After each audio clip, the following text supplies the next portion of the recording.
तो hello people, आज की वीडियो में हम बात करेंगे निमसेट प्रिपरेशन को लेके। तो इफ़ यू आर समवन जो अभी अपने ग्रेजुएशन के फर्स्ट ईयर में है या फिर ग्रेजुएशन के थर्ड ईयर में भी हो और आप नेक्स्ट ईयर के लिए प्रिपेयर करना चाहते हो फॉर द निमसेट, तो मैं सिलेबस पे भी जाऊंगा और कैसे प्रिपेयर करना है उस पर भी जाऊंगा। बट बिफोर डैट मैं कुछ सिर्फ दो चीज़ें बताना चाहता हूँ। वन इज़ कि आप निमसेट की प्रिपरेशन कर रहे हो, and the second one is कि निमसेट के पेपर में क्या आता है वो आपको पता है। अभी जो निमसेट की प्रिपरेशन है वो डिपेंड करता है कि आपने अपना क्या शेड्यूल, क्या हैबिट बनाया हुआ है और आप कैसे, आपकी प्रिपरेशन स्ट्रेटेजी क्या है। बेसिकली वो है how to prepare for the NIMCET. And the second one is कि निमसेट में जो चीज़ें आ रही हैं, जो सिलेबस है दैट इज। तो अभी मैं आपको दोनों चीज़ें बता रहा हूँ। Strategy can vary from person to person, but जो सिलेबस है वो सबके लिए सेम रहेगा। अब वो सिलेबस आप कितने टाइम में कवर कर लेते हो और कैसे करते हो वो टोटली आप पर डिपेंड करता है। मैं सिर्फ एक आपको आइडिया दे रहा हूँ, ये कोई फिक्स नहीं है। मैं वो नहीं कहता कि जो मैं हर चीज़ बता रहा हूँ सब कुछ सही है। You have to think from your side as well. So this is NIMCET 2024। अभी तक जो डेट है, जो लगभग जो बताई जाती है कि इसकी 3 जून 2024 को नेक्स्ट ईयर आपका पेपर होगा, ठीक है। और अभी जो ये महीना चल रहा है दिस इज जुलाई 2023। तो बेसिकली आपके पास 10 महीने हैं इस एग्ज़ाम को प्रिपेयर करने के लिए। जो सब्जेक्ट्स आते हैं, mathematics, analytical ability and logical reasoning, computer awareness and general English. जो आपका मैथमेटिक्स होता है उसमें 50 क्वेश्चंस होते हैं, जो आपका लॉजिकल रीजनिंग होता है उसमें 40 क्वेश्चन होते हैं, computer awareness 10 and general English में आपके 20 क्वेश्चंस होते हैं। तो यहाँ पे आपको दिख रहा होगा कि मतलब एनालिटिकल और मैथमेटिक्स के लगभग सेम है, मतलब 50 40 10 का डिफरेंस है। बट द थिंग इज, जो आपको मैथमेटिक्स का क्वेश्चन होता है ना, वो एक क्वेश्चन आपका 8 मार्क्स का होगा, डिपेंडिंग ऑन दिस एनालिटिकल की। ये आपका 4 मार्क्स का होगा, ये आपका हो सकता है 3 मार्क्स का, ये हो सकता है आपका 2 मार्क्स का। ये मैं एग्जैक्ट नहीं बता पा रहा हूँ, ठीक है। सॉरी, ये चीज़ मेरी गलती है, मैं इसको कवर करना भूल गया। बट ये वेटेज के हिसाब से डिपेंड करता है कि इसका एक क्वेश्चन जो वो 8 मार्क्स का होता है। टोटल 120 क्वेश्चन होते हैं and this is all the total, ठीक है। तो ये मार्क्स पे डिपेंड करता है, ये हम चेक कर लेंगे या आप भी एक बार चेक कर सकते हो। तो दिस इज अबाउट कौन कौन से सब्जेक्ट्स आते हैं। अभी हम बात करते हैं निमसेट सिलेबस के बारे में, फिर हम आएंगे प्रिपरेशन के बारे में। तो देखो, आपका जो मैथमेटिक्स का जो पेपर होता है निमसेट के लिए, उसमें पहले बताता हूँ कि क्या क्या क्वेश्चंस पूछे जाते हैं और कौन कौन से टॉपिक्स है। तो आपका सेट थ्योरी में पूछा जाता है कॉन्सेप्ट ऑफ सेट्स, जिसमें यूनियन एंड इंटरसेक्शन आता है कि आपने सुना होगा और एंड का वो वाला कॉम्बिनेशन वाला क्वेश्चन आता है। कार्डिनलिटी आता है जिसमें मल्टीप्लिकेशन का बेसिकली होता है। Elementary counting, permutation and combination related with set theory, ये आते हैं, ये आपके टॉपिक है। ये मैं डिस्क्रिप्शन में भी दूंगा तो वहां से भी आप कर सकते हो, but still I will say कि मेरे साथ ही एक बार देखो, क्योंकि मुझे पता है आप डाउनलोड कर लोगे फिर वो डॉक्यूमेंट कभी खुलेगा नहीं।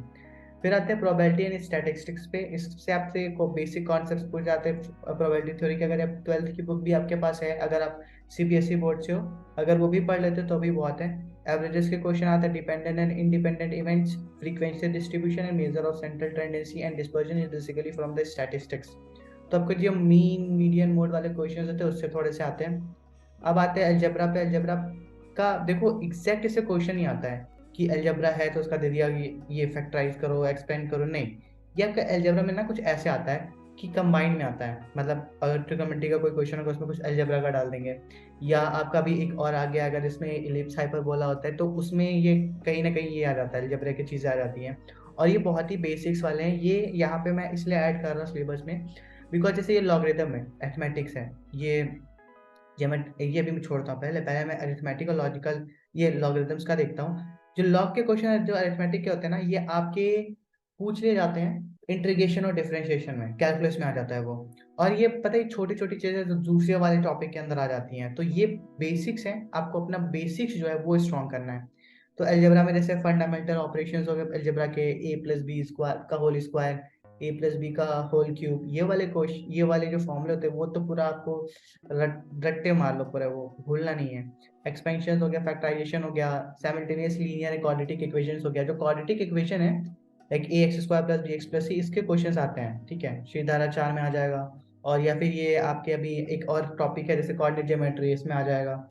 तो ये कंबाइंड होके आता है। और लॉगरिथम भी मैं बता चुका हूँ। ज्योमेट्रिक एंड हार्मोनिक प्रोग्रेशंस इस एकदम तुम्हें डायरेक्ट नहीं आएगा कि डायरेक्ट ने फॉर्मूला लगा लिया। उसको वो होता है ना कि जब आप एपीजीपी जो पढ़ते हैं उसमें फॉर्मूला होते हैं, तो डायरेक्ट फॉर्मूला वाला नहीं आता ये कंबाइंड होके आता है। मतलब ये इतना आसान भी नहीं है। मैं सिर्फ चाहता हूँ कि आप मुझे 1 मिनट सुनना निमसेट प्रिपरेशन के लिए, जस्ट बिकॉज क्योंकि ये कोई भी कोचिंग सेंटर या कोई भी तुम्हें नहीं बताएगा कि निमसेट की प्रिपरेशन आसान नहीं है। मतलब लगता तो है कि यार 3 सब्जेक्ट हैं, पर तुम्हें वो थोड़ा तुम्हारा माइंडसेट होना चाहिए कि तुम्हें ये पेपर निकालना है, वरना तुम मतलब 2 महीने पेपर करोगे फिर छोड़ दोगे, 3 महीने करोगे फिर छोड़ दोगे। अगर तुम कोचिंग जाते हो तो क्योंकि तुमने पैसे दिए तुम इसलिए करोगे, और उसमें भी तुम्हें बीच बीच में लगेगा यार कि मैं ज़्यादा नहीं कर रहा हूँ। तो पहले तुम्हें एक माइंडसेट बना लेना कि तुम्हें निमसेट एग्जाम क्रैक करना है। और ये बहुत मुश्किल नहीं है, पर वो जो तैयारी होती है ना, सिर्फ डिसिप्लिन होके बैठना, वो थोड़ा सा मुश्किल होता है। अगर तुम उसको पार लेगे तो ये एग्जाम बहुत आसान है। सिर्फ मैथमेटिक्स है, अगर तुमने वो अपना बेसिक्स मजबूत करके रखा हुआ है तो बहुत ही आराम से निकल जाएगा।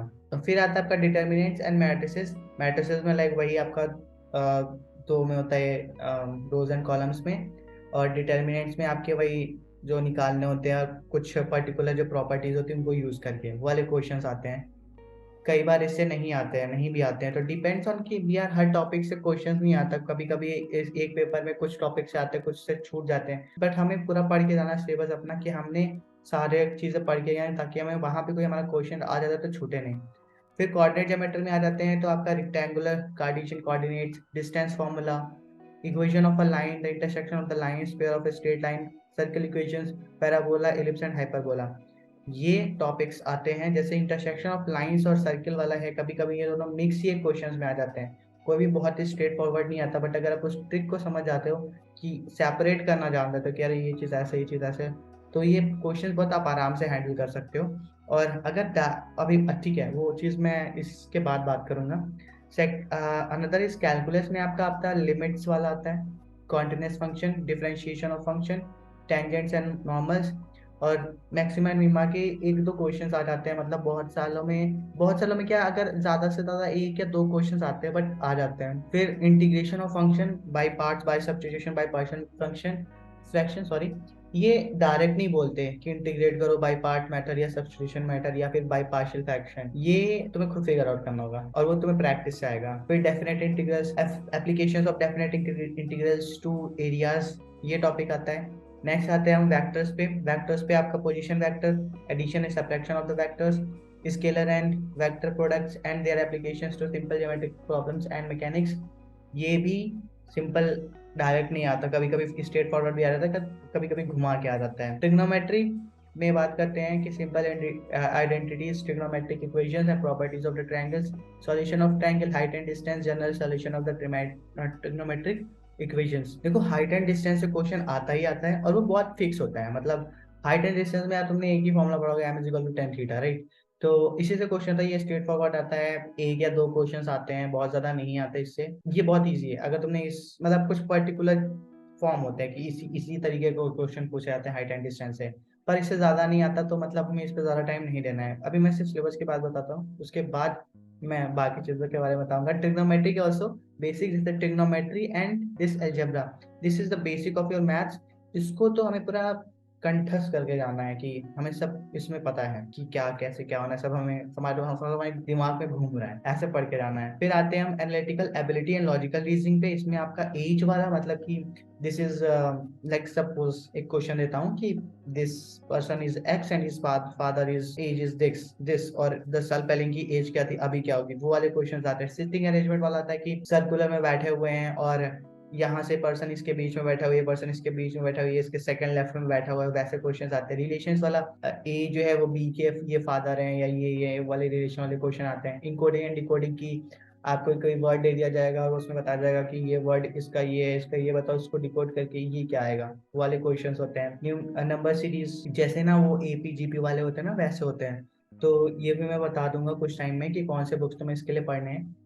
इससे क्वेश्चंस आते हैं 40, ठीक है। और इसका वेटेज है ना, मैथमेटिक्स के बाद इसी का वेटेज ज्यादा होता है बाकी 3 सब्जेक्ट्स में। तो हम एनालिटिकल एबिलिटी पे भी ध्यान देंगे। हम इस पे ज्यादा, देखो सबसे ज्यादा टाइम मैथमेटिक्स पे देना, फिर इस पे, इसके बाद इंग्लिश, उसके बाद कंप्यूटर्स पे देंगे। नेक्स्ट आता है हमारा कंप्यूटर्स पे, इस पे जो आपके टॉपिक्स पूछे जाते हैं, नेक्स्ट जो आता है आपका आता है कंप्यूटर्स का।